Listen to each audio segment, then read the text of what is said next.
Hello agents, welcome back to my headquarters. My name is Brakowski, and today I'm going to talk about my thoughts on the first issue of Garmadon the comics. Please bear in mind that this video may contain spoilers of the latest season, as this series of comics is canon to the main timeline of the show and contain information that is vital to the main story of the show. Before getting into today's discussion, please give me a thumbs up under this video, it will mean a lot to me. If you are new to here, please hit the subscribe button as well as the notification bell below for following more videos and news coming up on this channel. And without further ado, let's get right into it.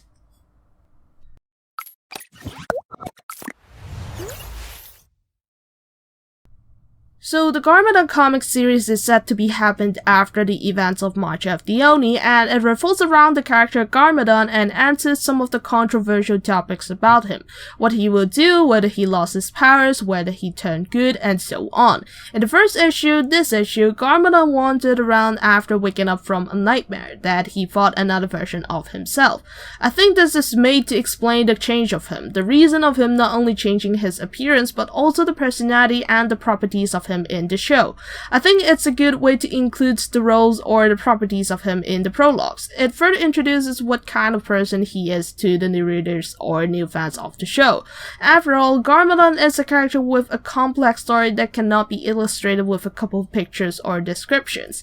And I really like how he's introduced through having a dream seeing doppelgangers of himself fighting each other. It shows the struggles Garmadon having with carrying different titles and identities that represent both good and evil. Anyway, when Garmadon tried to settle down for a night, there came a girl, Seiko, and her mother, Min, who were fighting a bear. Just when the bear was going to eat the two, Garmadon showed up and drove away the bear. I really like the storyboard in this section because it shows how truly powerful Garmadon is, what he is capable of. Anyway, the mother and daughter gave their gratitude to Garmadon and invited him to their village, Two Moon Village, to enjoy a meal.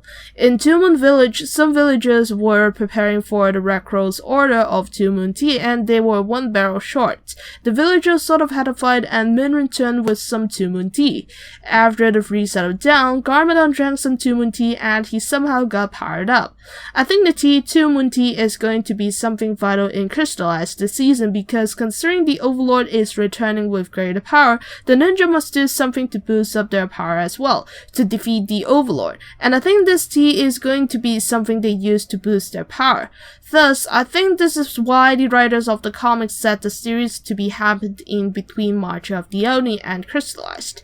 Anyway, for the village, here came Ultraviolet, who went on a secret mission given from the Red Crow. She saw what happened in the village and she reported what she saw to the head of the Red Crow, Lord Mogra. I think it's a good way to introduce the protagonist of the series. However, as the first issue of the series, it should be more emphasized on Garmadon the character himself, because like I said, he's a character with complex story, and as the first issue, it should emphasize on more of the struggle he has now, that is being good or evil, but not introducing the protagonist of the series. Out of 10, I would give this issue a 7. So what do you think? Do you enjoy reading this issue of Garmadon? Comment down below. If you have any ideas, suggestions, or problems to make, you can contact me with email, Twitter, Instagram, or simply comment down below. And see you later, alligator.